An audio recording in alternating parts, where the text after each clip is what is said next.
Okay, I just got this directly from Sideshow last week, and finally had time to open it up and kind of play around with it.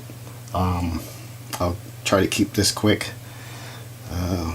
under 10 minutes, and gonna kind of go over the important stuff of it. He's currently all armored up with everything already. I'll move him in here. He has all his forearm armor already, and all his shoulder missile launchers kind of up there, and his battle armor as well. His battle armor chest piece is right there. Let me bring it up a little bit more. You can see better. But, it's very nice. And his back panels go up a little bit there too, as well. There. Let's turn around a little bit. And I have his middle panel missing there because I'm going to turn on the lights a little bit later. But yeah, it's a very nice piece here. And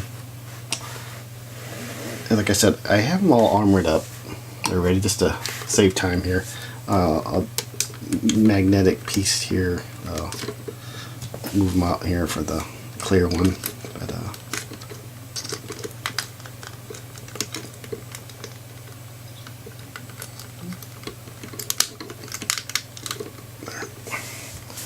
there we go. I actually kind of like the non-battle armor, but some people are different.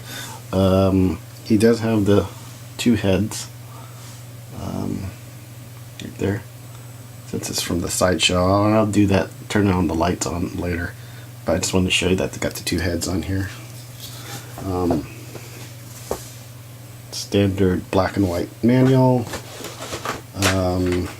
Like I said, here, this was all the original forearm armor that I already took out, and I instead opted to arm him up with all those kind of like mini forearm weapon and missiles there, so you can get a nice, it goes all the way around, but it's pretty nice.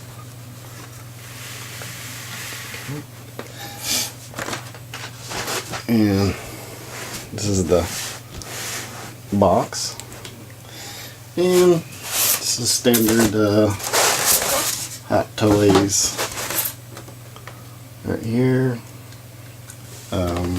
Nothing too big. It had just the extra fist, solid fist, and then there's like these spread out hands in here, light up, and of course it does have here the articulated fingers, which I really like, and I kind of put in here with this kind of the effect part here, special effect part. You connect it there, and there's a special fist attachment that you put in there for that. And okay, and since I have them here kind of opened up, I'll take this off and I'll go over the diecast content of this. So pretty much his diecast content is kind of like parts of his bicep right here. Pretty much the bicep and his shoulder, his deltoid here, his deltoid cap is actually diecast, and his thighs, most of his thighs is diecast, and his lower legs, and that's pretty much it.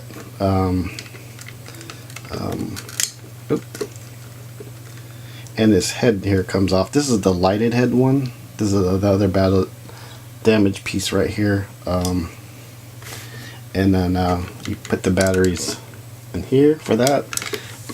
You put the other batteries for his arms here. This was pain in the butt for me. And here also in the back, and I'll kind of turn that on later. And let's see here. I should say that putting the batteries on his head was kind of a royal pain because the magnets were so strong, and every time you try to put the batteries, it kind of fought you and try to install it.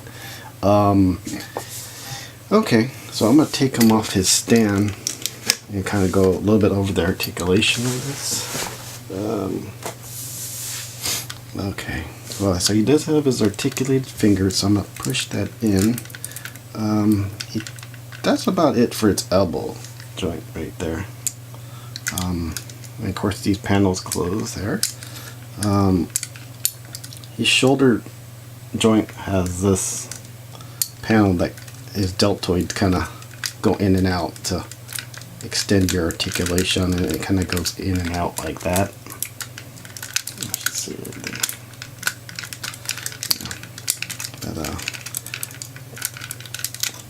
And some these are magnetized too as well. These missile launchers. So I'm gonna take these out and kind of show it to you.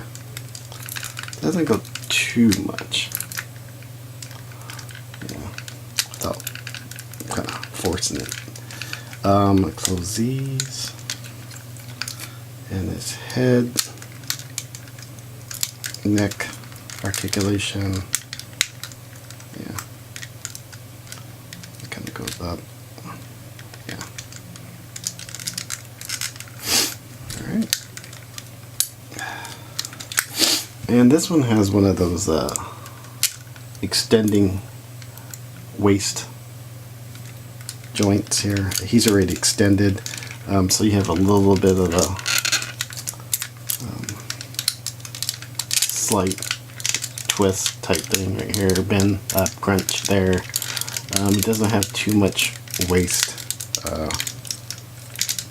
articulation. It's very limited. So, and then when you're done with it, you can just snap that in back in. So you snap back in. Okay, and then his hip articulation, hip flexion stuff is good, but you just have to extend this like that.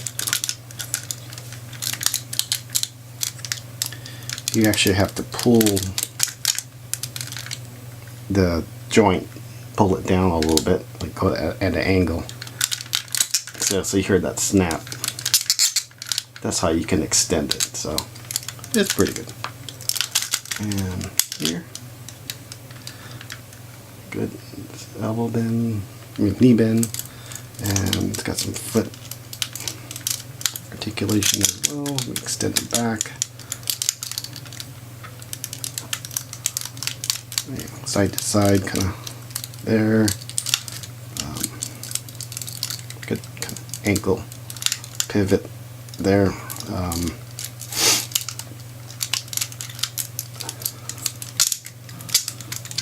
But overall, it's very good for articulation for this.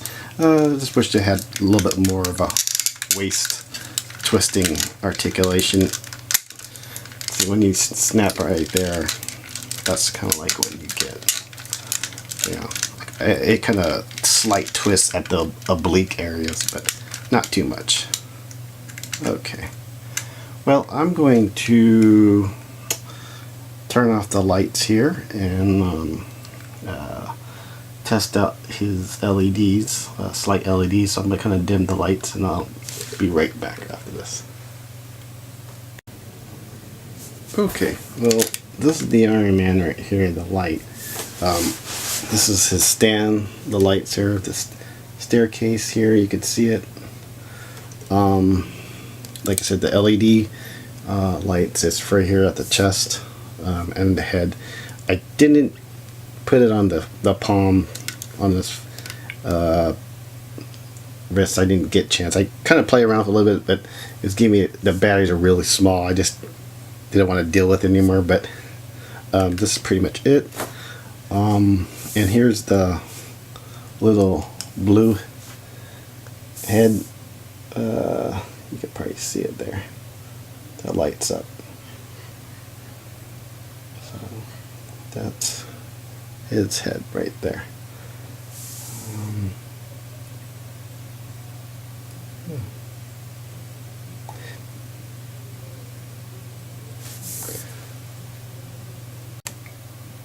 Okay, this is the part where I usually kind of do some height comparisons of them.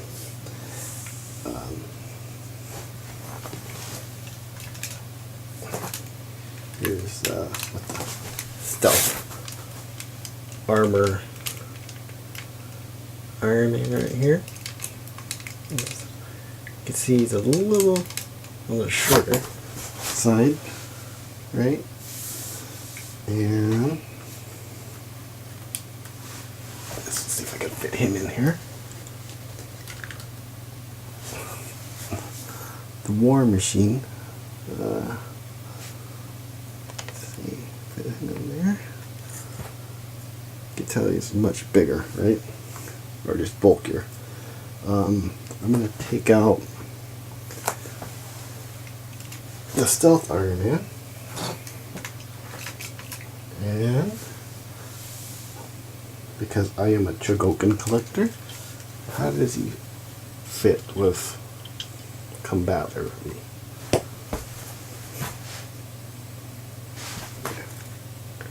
Even a little bit taller, but yeah, they did look good together. Yeah, that's one reason I started collecting some of these, is because of the height and the diecast content. Okay. Okay, one thing I didn't really go over is the detail in the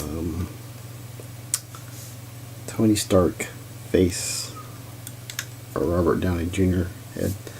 So I have him here, and looks pretty good.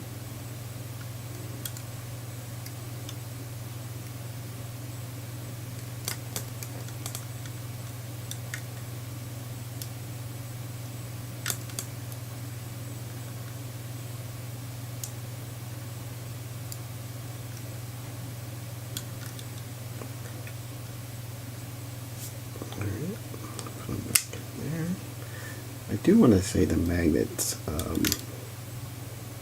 are good.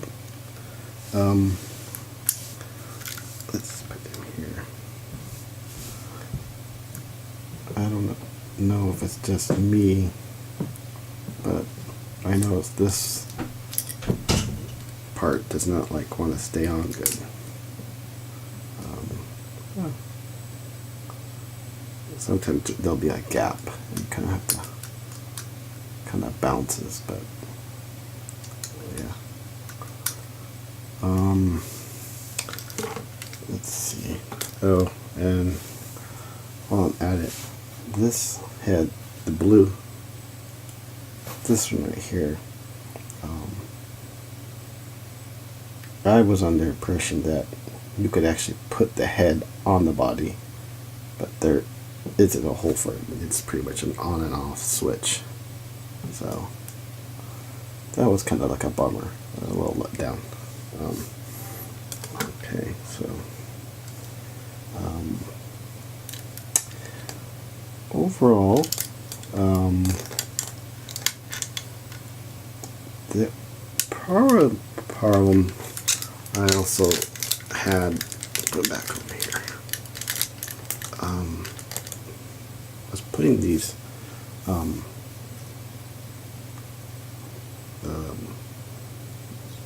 magnets in here.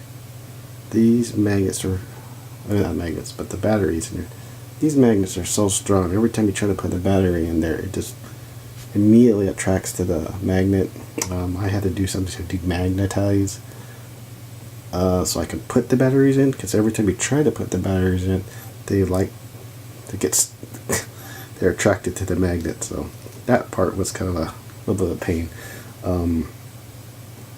Here at the arm, that was a pain to put the batteries in as well. They're so small. besides that, I didn't really have any other problems with it. So,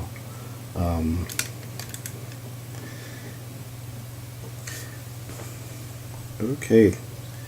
Well, this kind of winds it up for this quick summary of this guy.